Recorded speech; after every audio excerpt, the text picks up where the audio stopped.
So I was in a conference a few months ago, and after the course I spoke about authentic and mindful leadership and compassionate leadership, and she came to me afterwards and she said, thank you for talking about the emotional part, because my New Year's resolution was to cut my emotions more.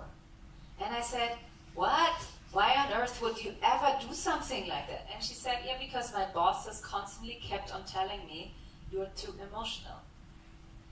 Right, and I know some people have more emotions, others not, but in general, I just want to make a pledge towards emotions, because first of all, no one of us can leave them outside the door. It's not possible. We can control them, yes, some can do that more than others, but in general, we always have our emotions with us. And it's not true that emotions are just subjective, stupid things. They are actually really useful data, yeah? I want to break it down towards this business language, because when we think about data, that's something in business is really, data is important. So the data of emotions is, if you use your analytical brain and the emotion, you have more data, not less. Because our emotions are taking so much more information from our environment, from the outside, from the look and feel. There's so much more information in them.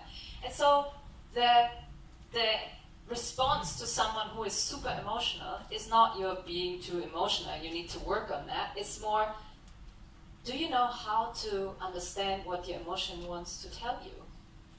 Do you have a way of dealing with your emotion that helps you to become educated about the signals you receive? I give you one example, anger. I know anger is something no one wants to be angry, and it is definitely something that has no place in a business environment.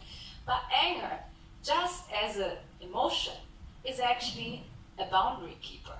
Yeah? When anger comes up, it means, oh, stop. One of my boundaries is maybe hit, and I just need more space. So that's actually a lot of good information to know that, wow, maybe I need to step back right now, or I need to go into a different room right now. Something has struck with me. That's why the anger comes up. It's not just an emotion that is super non-factual. So knowing more about our emotions and letting them into a workspace will not make it worse or harder. Actually, it will be even more useful, especially when we start to educate ourselves how we deal with these communication and emotion.